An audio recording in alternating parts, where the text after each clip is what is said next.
माता की, भारत माता की, भारतीय जनता पार्टी, प्रोफेसर गौरव जी जिंदाबाद, जिंदाबाद जिंदाबाद, विभोद गुप्ता जी जिंदाबाद, जिंदाबाद जिंदाबाद। में एमएलसी और हमारे प्रदेश महामंत्री श्री विभोद गुप्ता जी जिला में, उनके साथ 2 बार के विधायक और एससी मोर्चा के प्रदेश के पूर्व अध्यक्ष हमारे गौरव भगत जी। जो आपको पता है कि ये जो कार्यक्रम है ये हमारे माननीय प्रधानमंत्री जो 11 साल उनके कार्यकाल हुए हैं उसको लेकर हमारे अलग अलग जगह पर कार्यक्रम हो रहे हैं। और इस कार्यक्रम का जो नाम है वो है विकसित भारत संकल्प सभा। विकसित भारत यानी कि हमारा देश आने वाले टाइम में कैसी तरक्की करे उसकी हमने एक संकल्प लेना है, उसी के तहत हमने ये सभा रखी है। मैं आपको बता दूं कि 2022 में हमारे माननीय प्रधानमंत्री नरेंद्र मोदी जी ने एक लाल किले से 15 अगस्त को वहां से एक आवाज दी थी, एक आह्वान किया था लोगों से पूरे देश भर में कि 2047 25 साल बाद, ये 2022 की बात सुना रहा हूँ कि 25 साल बाद हमारा देश 100 साल करेगा पूरी आजादी को। तो उस टाइम हमारा देश कैसा होना चाहिए उसकी एक कल्पना करनी चाहिए और उसमें हमारे अलग अलग छोटे छोटे कदम उठाकर हमने विकसित भारत की ओर बढ़ना चाहिए। उसी के तहत हमारा जो देश है वो आगे बढ़ेगा। उनका कहना था कि जब आजादी के 100 साल पूरे होंगे तो आज हम जिस आयु में हैं उसके 25 साल बाद हमारी जो आयु होगी उसमें से कई लोग ऐसे होंगे कि जो उस 100 साल पूरे देख सकेंगे, कई लोग नहीं देख सकेंगे। लेकिन हमारी क्या योगदान रहेगा इस देश को विकसित बनाने में। आज अगर कोई बच्चा 5 साल का है, 7 साल का है, तो जब वो 2047 में 22 साल का होगा तो या 27 साल का होगा तो उस टाइम जब देश होगा तो वो क्या सोचेगा कि हमारे जो पूर्वज थे उन्होंने ऐसा क्या काम किया कि 100 साल बाद भी हम आजादी के बाद अपनी वही जिंदगी जी रहे हैं जो 100 साल पहले जी रहे थे।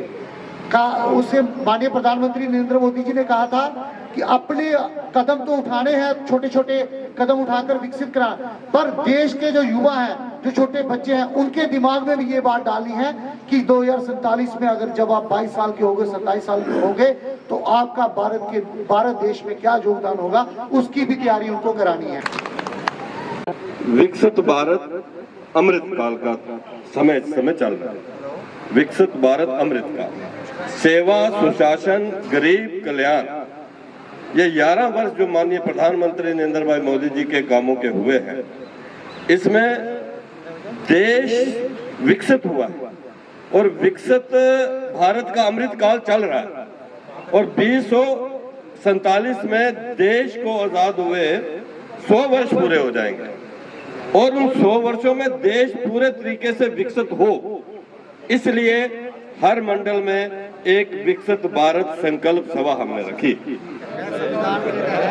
अपने मताधिकार का प्रयोग कर लोकतंत्र को मजबूत बनाऊंगा और दूसरों को भी इस कर्तव्य के लिए प्रेरित करूंगा। मैं अपने आसपास की स्वच्छता एवं सार्वजनिक संपत्ति की रक्षा को अपनी नैतिक जिम्मेदारी मानते हुए स्वच्छ, सुंदर, समृद्ध और स्वस्थ भारत के निर्माण में योगदान दूंगा। मैं जाति, धर्म, भाषा, लिंग और क्षेत्र से ऊपर उठकर राष्ट्रीय एकता, अखंडता एवं भाईचारे को बढ़ावा दूंगा। माननीय प्रधानमंत्री जो उन्होंने देश की बागडोर संभाली है, उन्हें देश की तरक्की, देश की मजबूती, देश की आर्थिक स्थिति की मजबूत करने वास्ते तो दिन रात एक करा दे। उनका मानना है कि साढ़े वास्ते देश एरा प्रथम ये भारतीय जनता पार्टी की सोच है। देश साढ़े वास्ते पहले नंबर पर साड़ा देश है, उसके बाद बाकी सारी चीज़। और देश वास्ते कोई जान भी कुर्बान करनी पवे तो उसदे वास्ते भी पार्टी पिछे नहीं हटी।